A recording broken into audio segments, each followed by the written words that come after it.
Next time, I'd love to talk about the tools I use while developing the game, besides, well, code and Blockbench. Well, this one wasn't supposed to take that long. The reason it's been 4 months since the last video is that I wanted to collect as much material as I could and finish some tools I'd been working on so the video would be packed with interesting stuff. And after those very long 4 months, I can honestly say that I still haven't finished everything I wanted to. So I decided to change things up. This time, I will tell you what changed in the game over those months, and next time, hopefully, I'll finally show you the tools I've been building and using throughout the development.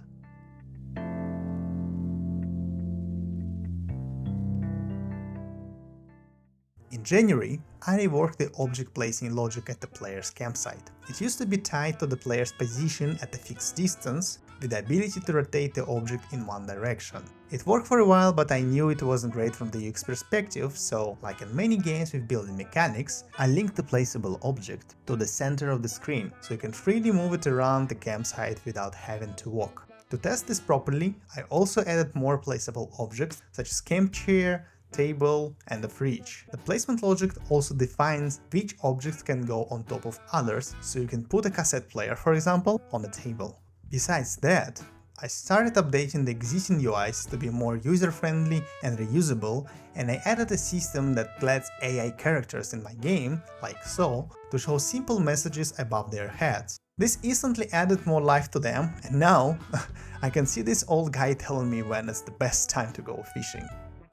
Finally, I made some changes to the visuals. The first being edge detection, a screen space outline shader that samples depth and normal textures and darkens pixels where the center is closer than its neighbors. It helps you read the shape of the world better, and honestly, I just like how it looks. I also updated my clouds shader to react to the current sun or moon direction. I still don't think the clouds are completely finished, but this change made me feel like I'm getting close to it.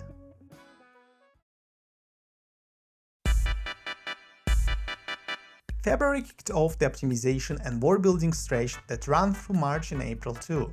First, I refactored the River Manager plugin I was using to improve water flow in the game and to prepare the rivers for the fishing mechanic. Now, every river has a constant flow speed at its source that changes based on the terrain mesh, picking up speed at certain points, like before and after waterfalls, and slowing down on long flat stretches.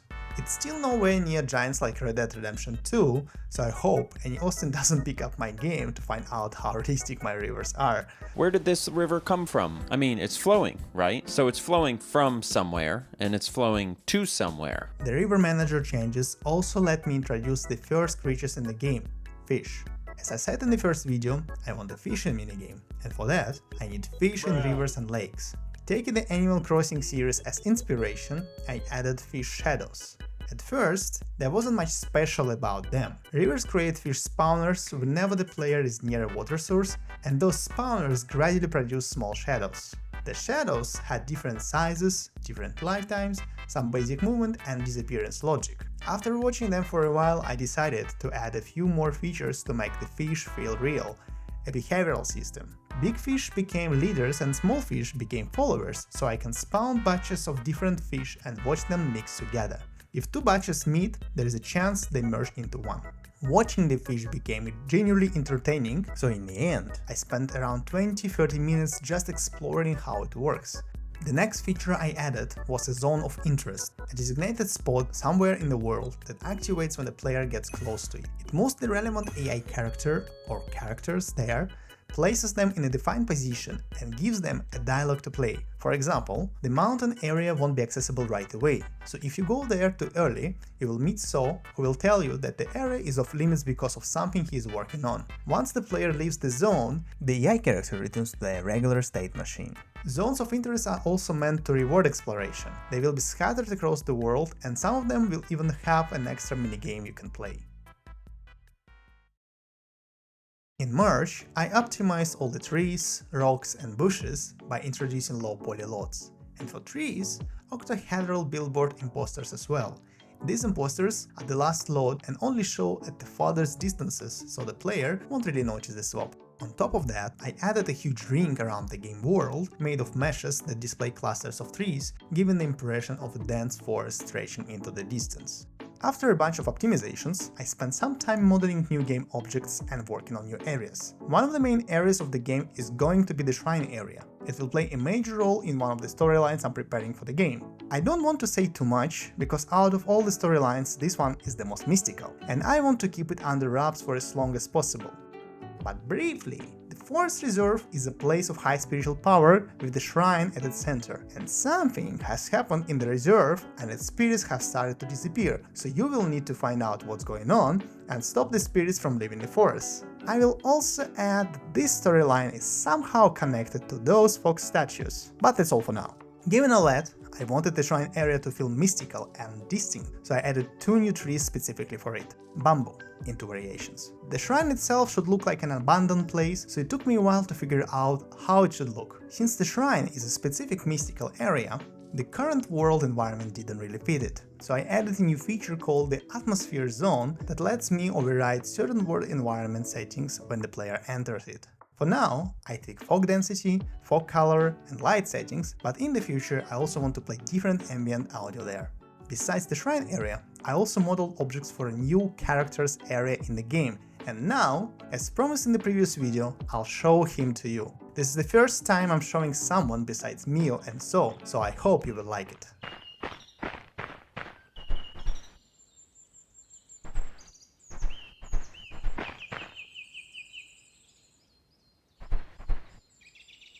Well, the thing is, this guy doesn't leave his tent, so let's call him Tent Guy for now. Why doesn't he leave? That's another thing for you to figure out. I won't say much beyond the fact that there is a reason for it, and this storyline plays out more like a detective story, so I hope you really enjoy unraveling it. Tent Guy has a great campsite setup, as you can see, and he won't start talking to you until you set up your own camp properly.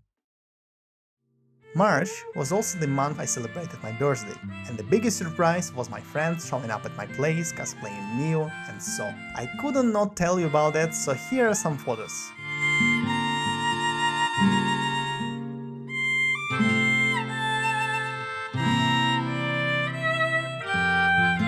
Nastya, Sergey, if you're watching this, thank you again. That was amazing and gave me a lot of energy to keep working on the game. I love you guys. April was also about the world building. I want to finish the world itself as soon as possible, so I focus mainly on new areas and wildlife. One of the new areas was the onsen area. I decided to build it right after I finished the bamboo and wooden fence objects. I really liked them and wanted to use them somewhere else besides the shrine, and that's how the idea came together. The onsen area is one of the zones of interest I mentioned earlier. At a specific time of the day, you can spend some time soaking in it, and visiting gives you an accessory, a towel on your hat, and it also unlocks an exclusive cutscene, so make sure to check it out. Another area I added was a love zone. The name is subject to change, for which I created a new type of flowers inspired by one of the games I finished at that time, and whoever guesses the inspiration gets big kudos from me. Unlike the onsen area, this one isn't a zone of interest. It will be used in 2 storylines which I'm working on.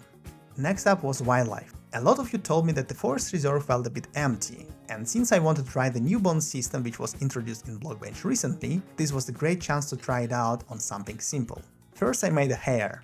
A very simple model, and you can even see that each part is a separate mesh, which makes animating it really easy. Once I get the hang of bones, I decided to make a more proper model, a deer.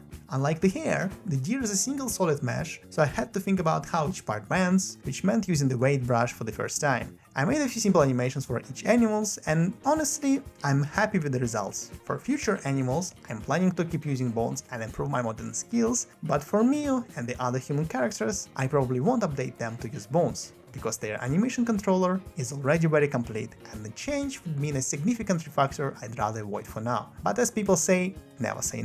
As for the hare and deer, their life cycle is very simple.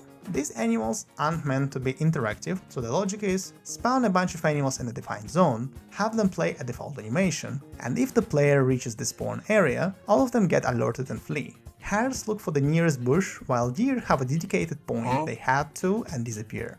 Finally, I added a selfie mode to the camera. This was one of the features I'd wanted to implement for a long time, and I'm really glad I finally got to. The change is simple. Whenever you're using the camera, you can switch to the selfie mode. Selfie mode also unlocks emotions which you can swap between and use for your photos. And on top of that, all your photos are now available in the journal, so you can browse them later and easily see what you photographed and when. In the future, I also want AI characters to react when you make photos of them, and there will be quests that require you to use the camera, so stay tuned for the next devlogs.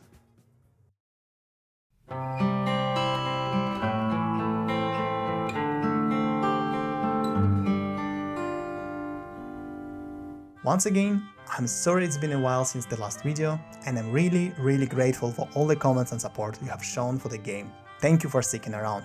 What do you think of the format I went with this time? Do you want future videos to be more like things I did this month style, or would you prefer deeper dives into specific features? Let me know in the comments.